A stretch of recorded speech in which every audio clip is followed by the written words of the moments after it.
नमस्कार मु अनुश्री आपन स्वागत करुच्ची आम यूट्यूब चैनल रहस्य ओडिया टीवी को।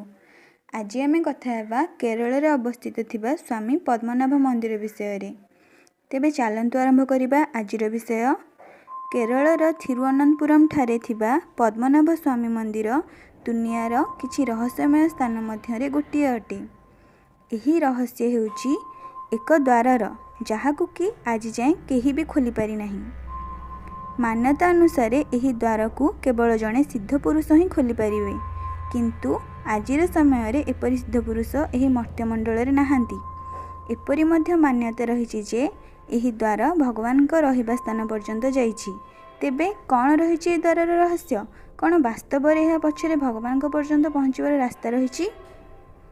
एही मंदिर रे गर्भगृह रे 7टी बंद कोठरी रही, जेउ मध्यरु आज जाए 6टी कोठरी सुप्रीमकोर्ट को आदेश अनुसार खोल जाइछि एवं एही सबु कोठरी रु मिलिथिबा सुनार मूल्य प्राय 2 लाख कोटी ठारू मध्य अधिक।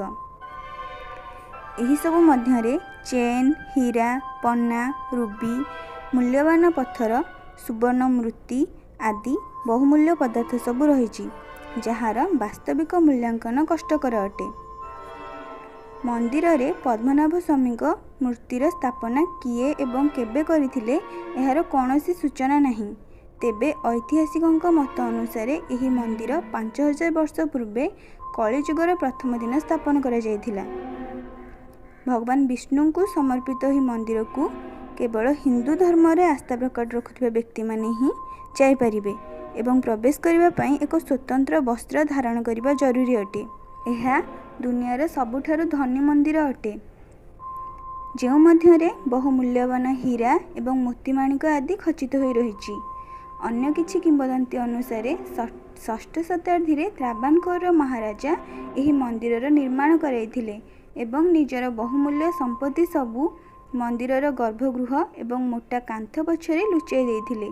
आज जाए एही द्वार को खोलिबार साहस कहार भी होई नाही।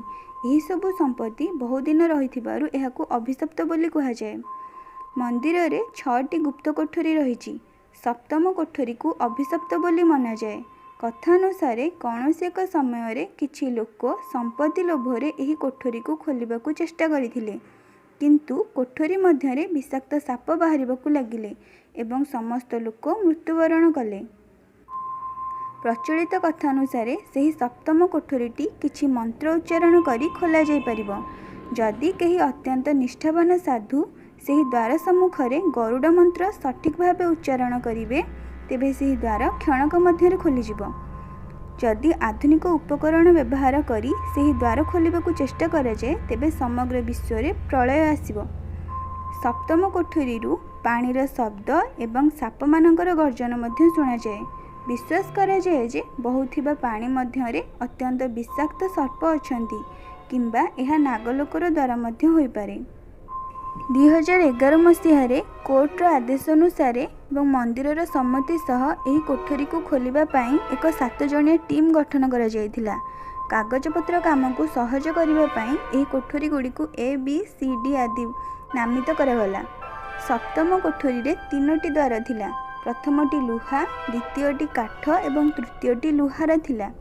भूपृष्ठरु प्राय 20 फुट खोदन करिबा परे बाकी कक्ष गुडी को खोली गला, किंतु तृतीय लुहा द्वारटी खोलिला नहीं। आश्चर्यर विषय, तृतीय द्वार रे कौनसी ताला ही नथिला। विश्वास अनुसार एहाकु नागबंधन द्वारा आबद्ध करा जायथिला। खोला जाइथिबा बाकी गुप्त कोठरी रु 1,32,000 कोटी मूल्यर सुना एवं हीरा, जेउथिरे मूल्यवान रत्न, हाथी मूर्ति, गहना, बंधुक आदि थिला। आश्चर्यचकित कला भली एपरी एक 28 किलोग्राम विशिष्ट एक बैग थिला, जेउथिरे 7टी अलग अलग देशर राष्ट्रीय मुद्रा थिला, जेउथिरे नेपोलियन एवं इटालियन मुद्रा मध्य थिला। बहु प्रचेष्टा परे मध्य एही गुप्त सप्तम कोठरी को खोला जाय पारला नहीं। कोर्टर आदेश रे खोलिबाकु जाइथिबा ऐतिहासिक एवं न्यायाधीशଙ୍କ अनुसार एही पुराना द्वार खोलिबा अत्यंत कष्टकर थिला। एही द्वार स्टील रे निर्मित, जेउथिरे 2टी सर्पाकृति मूर्ति अंकित होईछि। एथिरे कौनसी प्रकार नट बोल्ट मध्य नहीं। ଏହା ମଧ୍ୟ ପ୍ରଚଳିତ ଅଛି ଯେ ଏହି ଦ୍ୱାର ମଧ୍ୟରେ ମହାଭାରତ ସମୟରେ ବ୍ୟବହୃତ ହୋଇଥିବା ପ୍ରଳୟଙ୍କାରୀ ବ୍ରହ୍ମାସ୍ତ୍ର, ନାରାୟଣୀ ଅସ୍ତ୍ର, ପାଶୁପତାସ୍ତ୍ର ଆଦି ରଖାଯାଇଛି, ଯେପରି ଏହାକୁ କେହି ବ୍ୟବହାର କରି ମାନବ ସମାଜର ଅନିଷ୍ଟ କରିପାରିବେ ନାହିଁ। ପ୍ରଚଳିତ କଥା ଅନୁସାରେ ଏହି ଦ୍ୱାରକୁ କୌଣସି ସିଦ୍ଧ ପୁରୁଷ ନାଗବନ୍ଧନ ଅଥବା ନାଗପାଶମ ମନ୍ତ୍ରର ପ୍ରୟୋଗ କରି ବନ୍ଦ କରିଥିଲେ। ଏଣୁ କେବଳ ଗରୁଡ଼ ମନ୍ତ୍ରର ଉଚ୍ଚାରଣ ହିଁ ଏହି ଦ୍ୱାରକୁ ଖୋଲାଯାଇପାରିବ।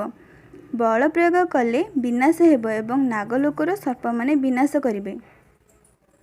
ବର୍ତ୍ତମାନ ଭାରତ କିମ୍ବା ଦୁନିଆରେ କୌଣସି କୋଣରେ ଏପରି ସାଧୁ ନାହାନ୍ତି ଯିଏ ଗରୁଡ଼ ମନ୍ତ୍ରର ଜ୍ଞାନୀ ଅଟନ୍ତି।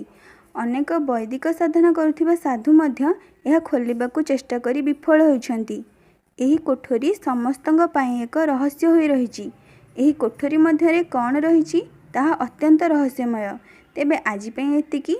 ଯଦି ଆପଣ ଏହାର ଦ୍ୱିତୀୟ ଭାଗ ଜାଣିବାକୁ ଚାହାନ୍ତି ତେବେ ଆମକୁ କମେଣ୍ଟ କରି ଜଣାନ୍ତୁ। ଧନ୍ୟବାଦ।